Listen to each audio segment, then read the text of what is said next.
excited to be back at Indianapolis and officially start the 2025 season. I want to start off by thanking Jeff Foster and his crew. Every year they do an amazing job, and none of this would be possible without their hard work and help. Real quickly, I want to give a shout out to my scouting staff for the job they do all year long, away from their families on the road, getting our staff geared up for the off season. Every off season, there seems to be a unique challenge, and this will be no different. We have a lot of good players that are pending free agents, and so anxious to get with their agents and discuss hopefully long-term plans with a bunch of them. And on top of that, I mean, obviously excited for the new draft prospects that we get to meet here. So last season, congratulations to the Chiefs, our organization, Clark, Mark, Andy. If you'd have told me at the start of last season we went 15-1, and obviously the games that our starters played, and then have a chance to beat a good Houston team and beat Buffalo, would have been super happy. But as we all know, we're a little disappointed by the way the Super Bowl went. But like everything in life, you learn from your losses. Congratulations to the Philadelphia Eagles, Jeffrey, Howie, an amazing team. We have a lot of work to do to get back to where we need to be, but I mean, this is the start of the process, so we look forward to that. So with that, I'll take your questions.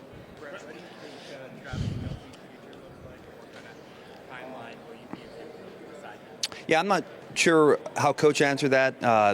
How we left at the end of the season is that he was fired up. He has one more year under contract, and still think he has that fire and desire to play. And as far as I'm concerned, there is no deadline. I think we left it as he'd be back, and we're excited to get him back and get him going. So we're going to look at extensions for other two guys like Duffy and Karloff who might be on contract for one more year? Yeah, that'll be on the list of things to do. We'll get through, obviously, this phase here. We'll get with the agents on the pending free agents and put a free agency plan together. And then I would anticipate getting through the draft and then having the summer to work with. But certainly those are two really good players, and I'd like to get those guys hopefully done if possible. But we'll certainly have dialogue if not before the draft, right after the draft. You guys have had a number of hits on late round guys, Steve, Pacheco, Gray, come to mind. Does your philosophy in the draft change as later rounds go on and there's all that cost potential? Is your mindset the same? Yeah, I think we just exhaust the numbers. I think every year it's, and we always talk about that in our scouting meetings. For the most part, I mean, you look at the draft, and pretty much from every team from 1 down to 32, I mean, they're going to have the top 30, 40, 50 guys. They're all going to be the same. And then as the rounds go on, there'll be a big discrepancy. And so that when you do get to the 5th, 6th, 7th rounds, I mean, there'll be guys that we draft in the 5th that other teams don't even have on their board, and vice versa. There'll be guys that we drafted other teams don't have on their board. So I think that the window to capitalize on, hidden talent is bigger. Again, I think all the names are the same the first 2 or 3 rounds, but once you get into the later rounds, it's how much tape work you're digging on and the vision, and this is why I think we do a good job of kind of trimming the fat and really narrowing the guys we like in those late rounds and going over all those names with the coaches. I think we have a pretty good process, but really it's just a matter of the time spent, and I think the additional time that we spent, I think, really has paid off the last few years.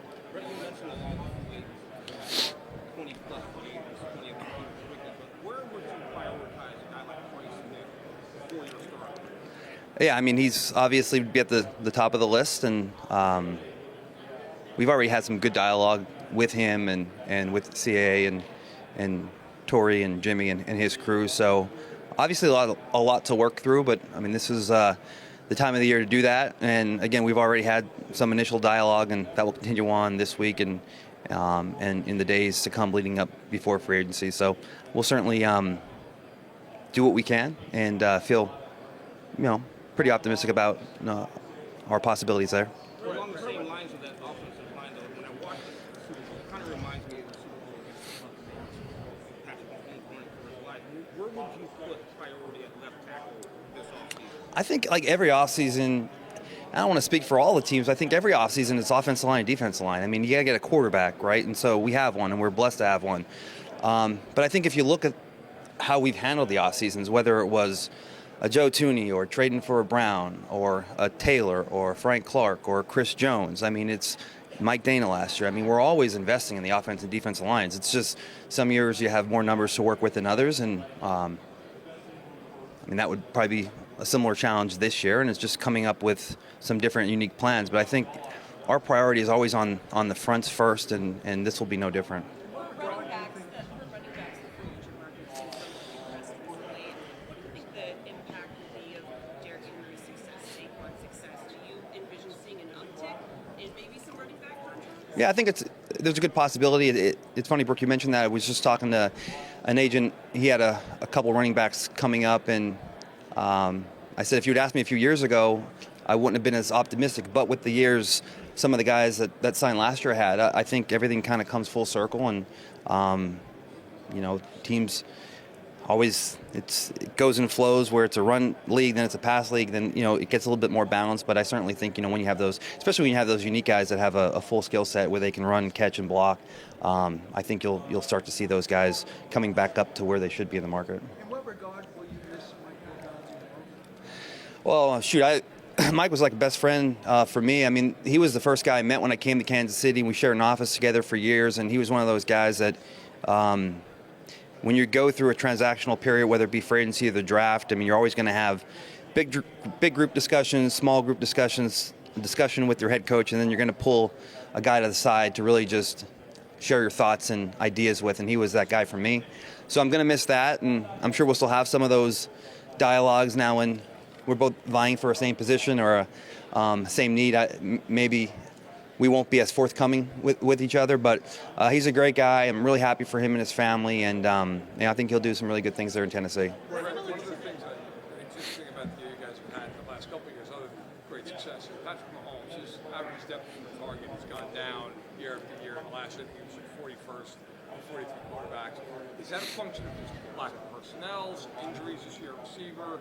How do you feel like you're trying to address that so he's not doing the bottom of that? What was in the average depth of the target? Okay. Numbers have gone Yeah. down the last couple of years, really kind of bottomed out this year.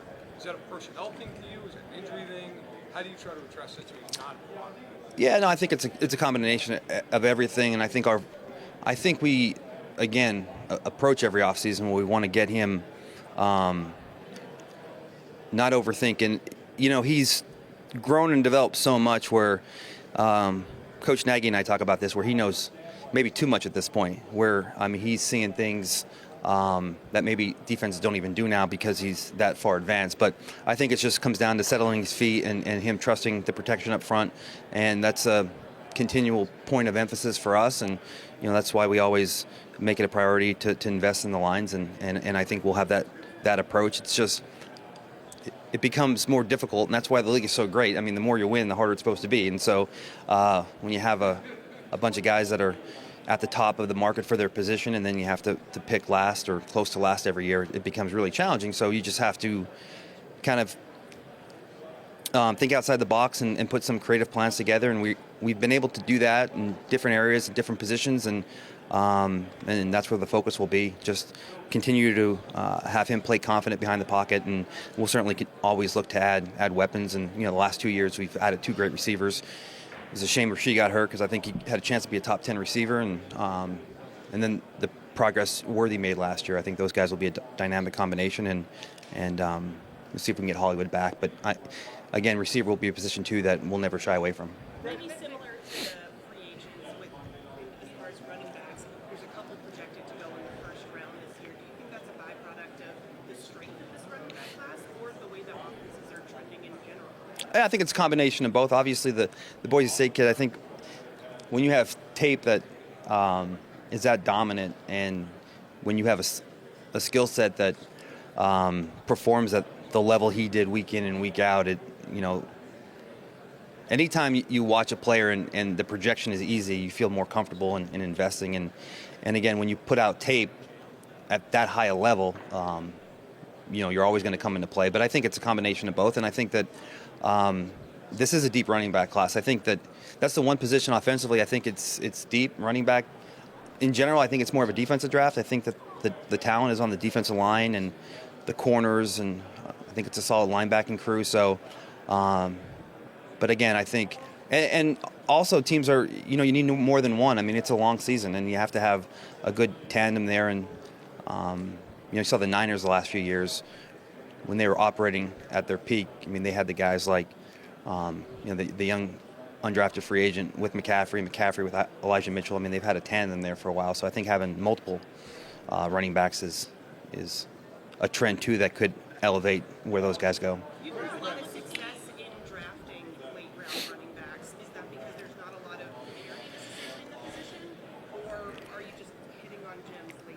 I think it's because, again, going back to generally the philosophy of most teams, you're going to have O-line, D-linemen that maybe they don't have the best tape, but they have qualities to work with. And they're going to go higher. I mean, you could have a lineman that maybe has played a limited amount, but I mean, they have the size, the length, the athletic ability to work with. I mean, those guys probably go ahead of running backs that have rushed for 1,000 yards for 3 years. So what happens is you get guys like that logjam late in the draft, and you have a lot of these guys, and it's a matter of working through all the names and then finding the fit to make sure he fits what we do offensively. And I think that's what we did with Isaiah. It's just corners, tackles, defensive linemen. Those guys are going to go.